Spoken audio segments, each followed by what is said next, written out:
Hey, ladies and gentlemen, welcome back to the channel. This is my '83 Sportster, and as some of you so astutely noticed from my last video, the chains rubbing on the oil tank. We're going to take a look at that, kind of plan out how we're going to fix it, and see when we can get started with that. I also want to show you the beginnings of my next project. It's a 1983 Sportster engine that is in really sad shape.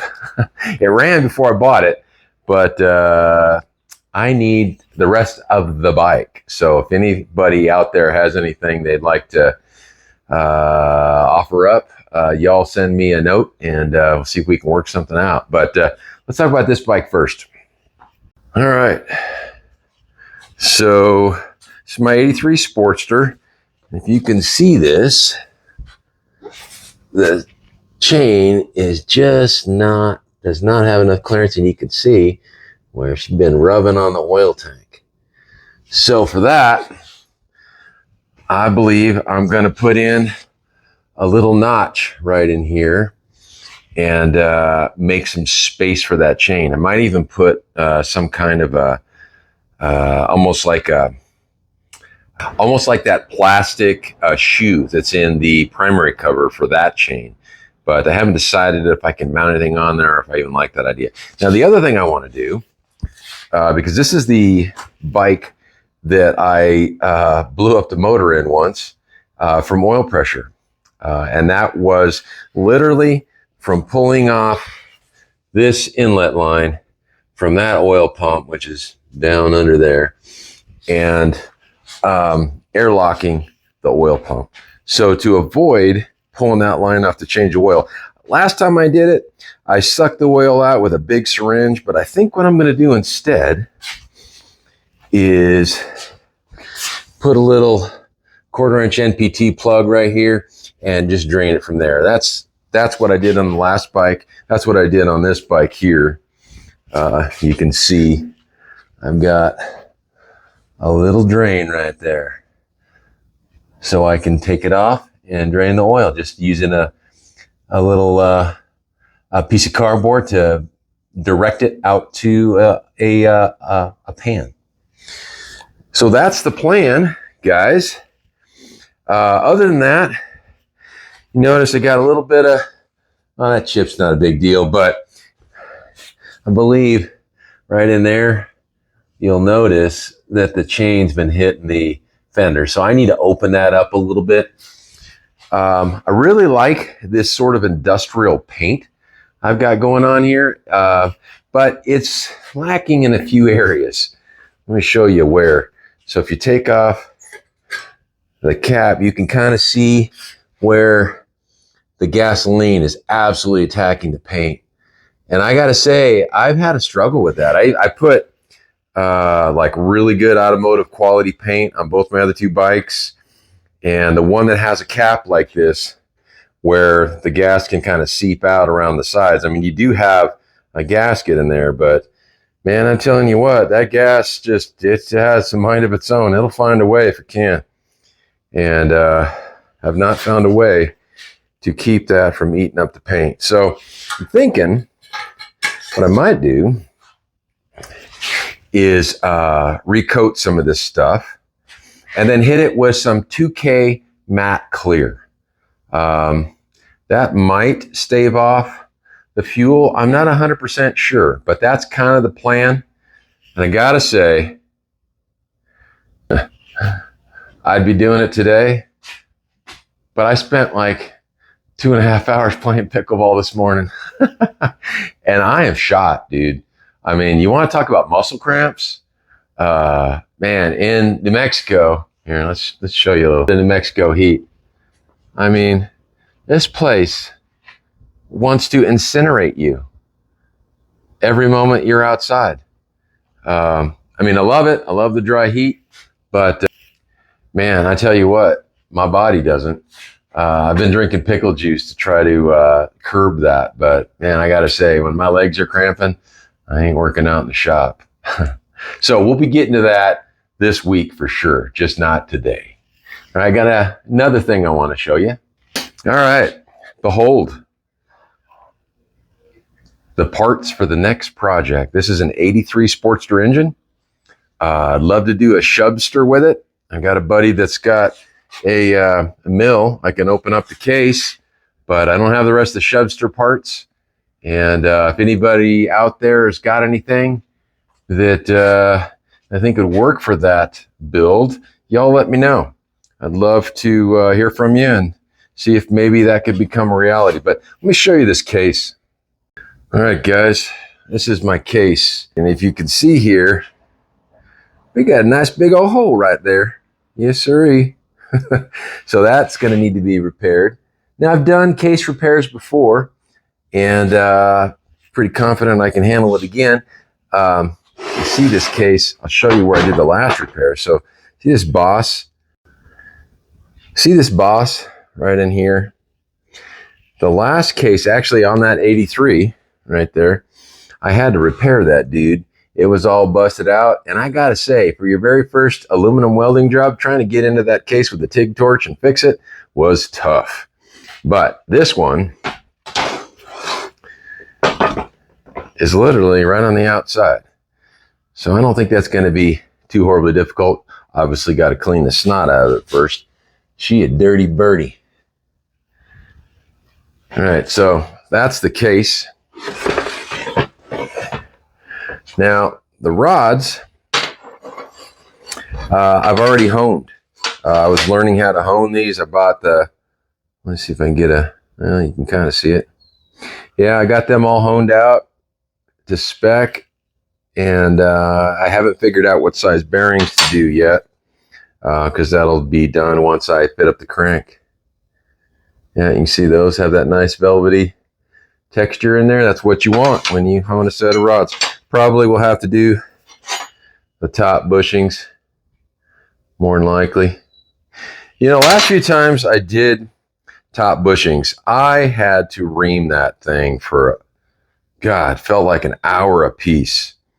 And there was 10 thousandths to ream out of there. So I think this time I'm going to measure the bushings, and I think I'm going to chuck them in the old lathe and take out 5 thousandths just to make my job a little less painful.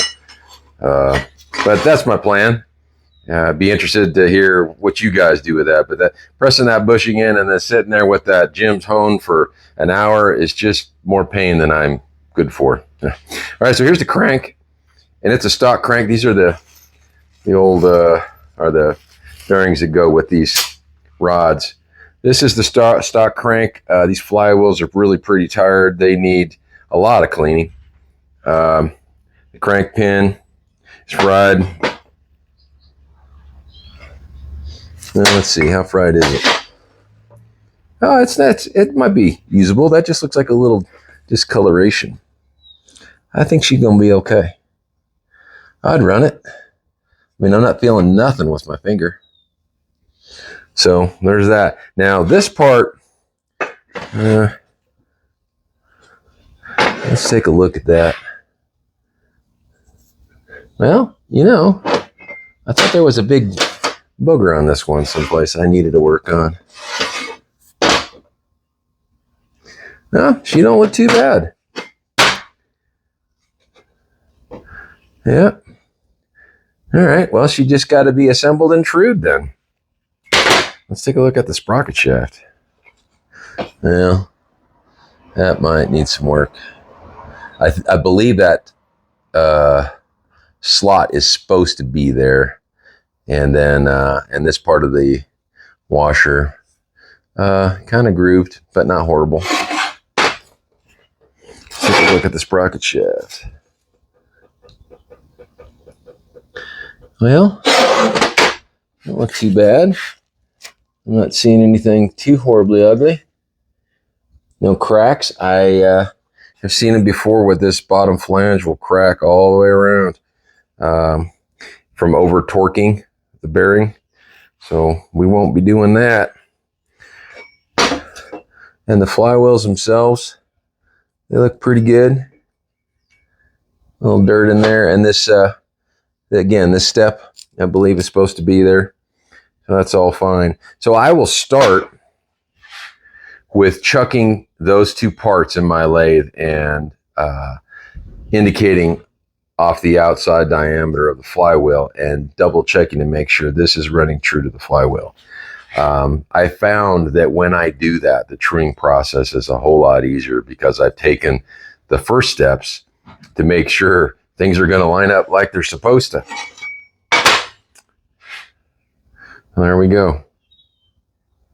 Oh, one more thing. This thing is a piece of junk. You can still see the dirt on it from my ride. I don't know if you watched last week's videos, but man, that was some bumpy stuff. And I have a viewer that reached out to me, and he said he's got a better idea with one that looks like it has a whole bunch of little joints that comes up, and then you mount the camera on it. I don't know if that's a ticket or not, but I'm going to give it a shot. That one's right there. That one's going back to Amazon because no thank you, sir. I do not want another. Very shaky, not fun. Well, hey guys, I wanted to touch base with all you Evo Sportster guys out there. This motor has been having a little bit of oil pressure issue. My light up here is connected to the, well, it's on right now because I got the key on. But that light stays on a little bit too long, which indicates it's having trouble coming up to oil pressure. Now, the only thing I can think of is that I've got the oil possibly slightly overfilled. So if you'll see, I mean, that's all the way up there, right? You can't really see it very good, but it's literally, I can stick my finger right there's oil. So maybe it's having trouble returning and it's not coming, but I'm getting a little bit of lifter tick. And that worries me. You know, oil's pretty thin. I'm running 1545 in it, just a good old Rotella diesel truck oil. I've had really good luck with that in the past, but on this, I'm starting to think maybe I need to go 2050 or something heavier. I mean, it's hot out here, and maybe that stuff's too thin.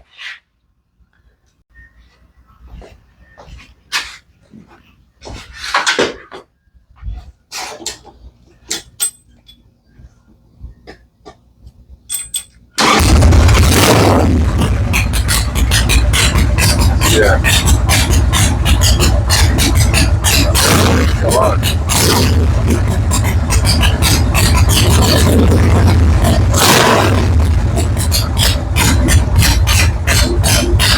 Yeah.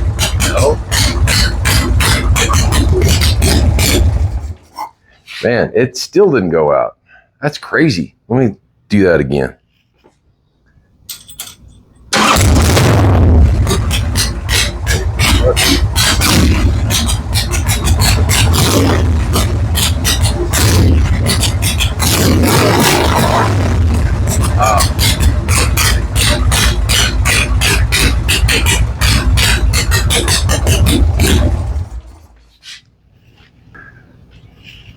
Now, I don't know about y'all, but that light being on that long, bugs me. Now, if I take it down to the end of the block and come back, the oil light will go out and she'll be fine. But then this morning when I was riding home from pickleball, I had what sounded like a little bit of lifter tick. And I'm thinking maybe the oil pressure's not good. Maybe I've got some lifters are not fully pumping up. I don't know. But definitely love to hear your comments on that. I don't know what the heck's going on. But I don't want to run this thing long enough to blow up that motor. That thing was a pain in the butt to put together, and I had to take it apart a couple of times. So if you all can help me out, I'd sure appreciate it. All right, the third time I started it, it went out. That's crazy. It's idling too low because she's not warm, but anyway, we're done. Well, guys, sorry I don't have more of a video for you this week. Just kind of showing you future plans, and man, I tell you what, life's been kicking me in the butt lately. I've had a lot of things going on. I know I sound like I'm whining and complaining. Sorry. I've got a couple of guys I follow on YouTube. Old Puddin from Puddin's Fab Shop. He'd be calling me a lazy ass. And he wouldn't be wrong. Well, no, he'd be wrong because I've worked my butt off this week and haven't had as much time to work on the bikes, but we're still going. And I'm on the hunt for a chassis with either a blown motor or just a bare chassis with no engine. I need the brakes, the wheels, and all that kind of stuff. Don't need the handlebars. Don't need the risers. Don't need any of the electronics. All that stuff's going to get trashed anyway. And I'm looking for somewhere between... I actually could do a late model bike. But I was going to say anywhere from like 72 through 83. But some of the later model bikes would also work with that 83 motor. I don't know. But yeah, if anybody's got anything out there that I could use to build something, y'all give me a buzz and let me know. I'd appreciate it very much. So anyway, thank you all very much for watching, and I will catch you guys on the next one. Bye.